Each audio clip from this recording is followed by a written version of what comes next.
Okay, in this prototype, we've got the tower and the bases, and they have to be matched. So the one that marked EC or activator or nickel or gold have to go to the base that's marked like that.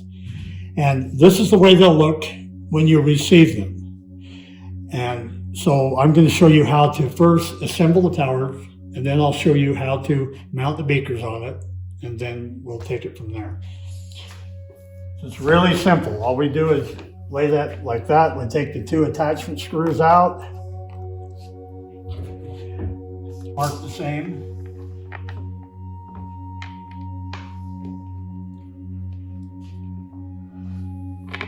Start both screws so they're both going. Don't need to be very tight. There's the first tower.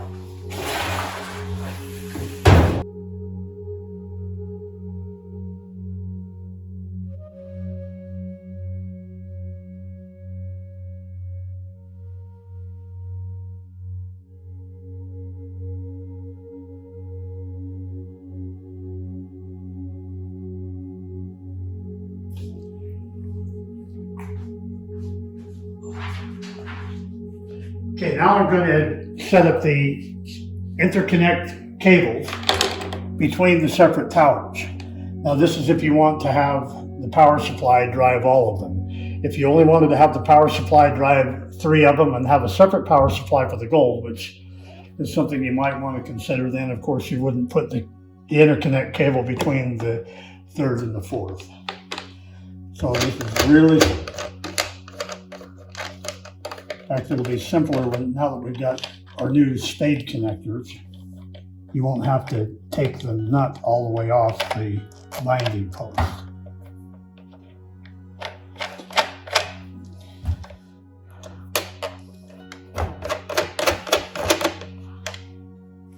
You want to make sure you get these pretty snug.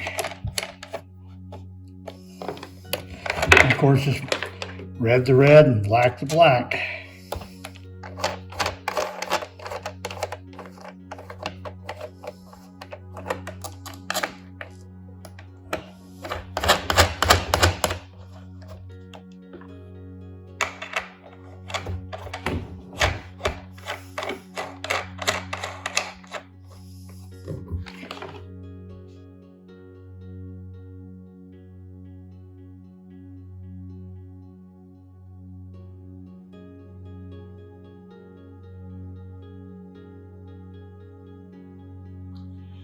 Okay, after we have the power towers set up and ready to go, the next step is to install the beakers.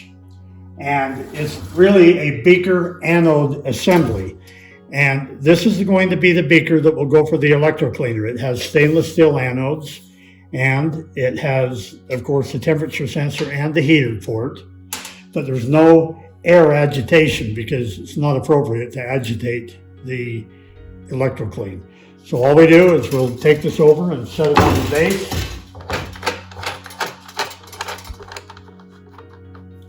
Take off the binding post for the anode. Now we'll plug in the temperature sensor and we'll plug in the heater. Next, we've got the activator beaker here, and it's got 4 graphite anodes. The plastic ring at the bottom is a retention ring. So we'll just, now this won't have any air agitation. Any air agitation either.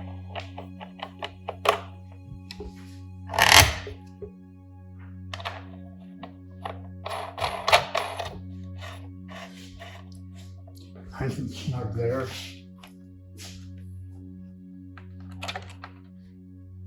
Plug that in and connect it. Okay, that one's done. No heater. That's room temperature solution, right?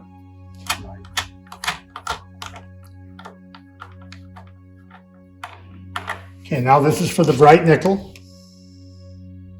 And it's got 4 nickel anodes, and they're bagged nickel anodes.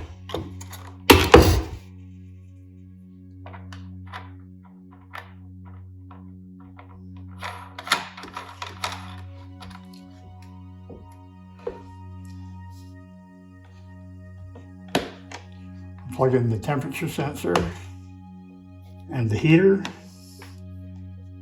and this is where we'll connect the air when we get to that, the air lines. What this will do is it'll blow air down to the bottom and it'll agitate the solution. This is the gold beaker.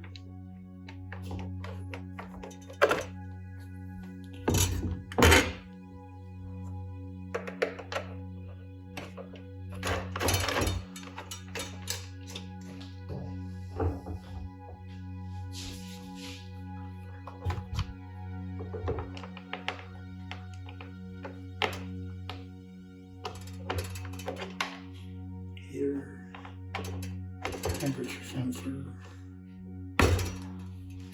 and it'll also have air agitation. Okay, now we're set up. We're going to attach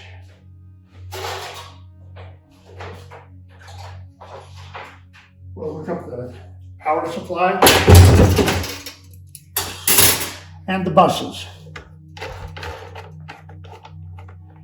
There are really only 3 steps where buses would be appropriate, and that would be your electro clean. Not for the strike. You're only going to be in the gold strike for maybe 10 or 15 seconds. So the bus just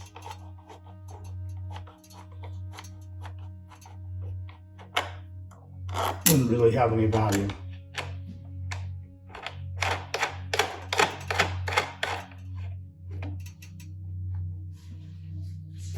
And the nickel.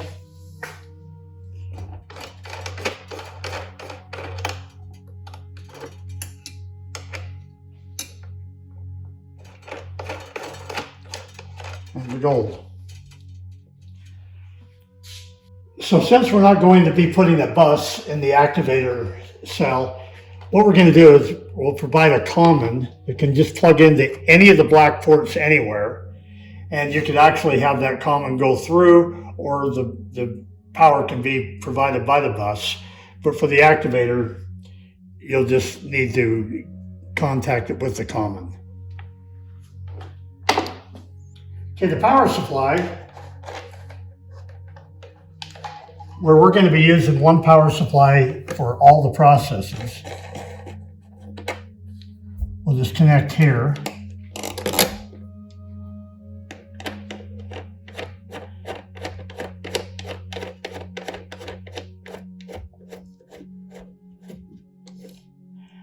And if you were going to use a different power supply for, let's say, the gold plating, which I probably would, rather than have to worry about turning the voltage up and down all the time, then you would just connect it on the end over here,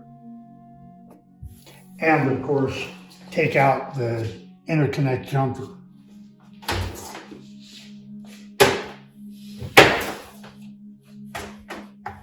There's the power supply. It's plugged in.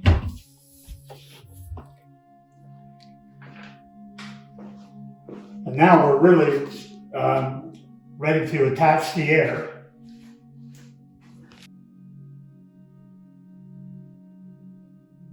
The air pump we're sending, this is a pump with a 4 output manifold. And this particular air pump doesn't have an on-off switch, so when you plug it in, it's working. And, you know, what we do is, it's really noisy if you have it sitting down, but if you hang it or put it on some kind of a cushion, not so bad. We have 2 processes that require the air, and that's the bright nickel solution and the gold. And so we just need to attach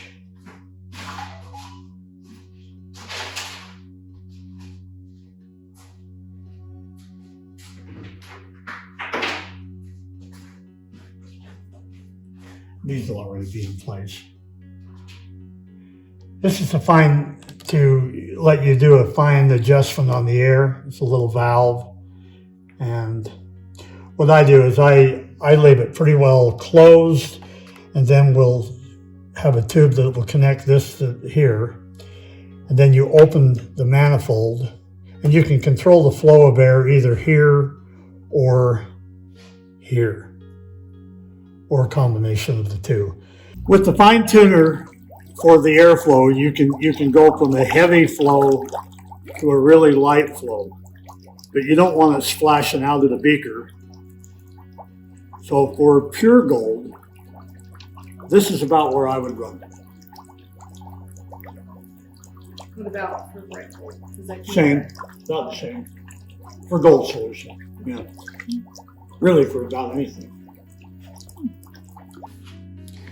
So you could set the temperature either now, or you could do it after you add the solution. However, you never want to have the heater on and going without solution in the tank. That'll burn the heater right up and maybe break the beaker. So what I'm going to do to set the temperature, I'm just going to unplug the heater element. Now I can turn the switch on, and it'll indicate right now what the current temperature is, 71.9 degrees. So I hit set. We want our gold solution to be at 100. Oh, and it's already set at 100. And so then I set it again. But if I wanted to go higher, like if I were adjusting for the nickel, I could run it up to 140 and then set it again. But we want our gold to be at 100. And set. And now it'll tell you what the current temperature is. If you ever want to know where it's set, you can hit the set button. Oh yeah, it's at 100, and then hit it again. Ready to add the solutions. After we do, then we want to plug the heater in. But I want to say one more time, it's really important not to have the heater plugged in and the heating circuitry on unless there are solutions in here. Trying to heat a dry beaker it just doesn't work. Before you're ready to begin plating, you'll want to set up your rinses. And when you've got a bath system like this, it's very important that you have good, complete rinses between the steps, particularly a step that includes a precious metal, such as the tri-val or the gold solution. So what I would do is I would come out of my electro-clean. I would call this my electro-clean rinse. And then after that, I would go into a distilled water rinse and then go into a second distilled water rinse, and then into my tri-val, and then out of that, back into my second distilled water rinse. That way you're kind of isolating the distilled water, or the tri-val.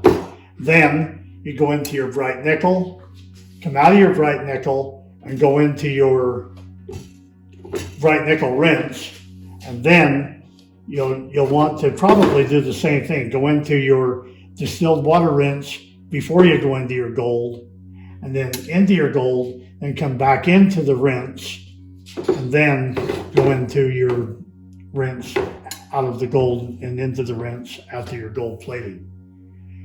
And I would probably, even if I were doing a lot of parts, I would have one more rinse, because eventually this rinse water is going to get a little bit contaminated with the gold solution. And if you let the parts dry like that, there could be a little bit of film from the gold solution. So I would have one more clean distilled water rinse after that, and then you can dry the parts. When you're done plating, it's important to cover the solution. Number one, some solutions will have corrosive vapors that kind of come off. And to cover the solution, we're providing these little covers that'll go over. But I think what I would do is, at the end of the day, I wouldn't worry about it if I was just going to go to lunch. But at the end of the day, when you're done plating, I think I would slide the beaker off and put this cap probably over the whole thing.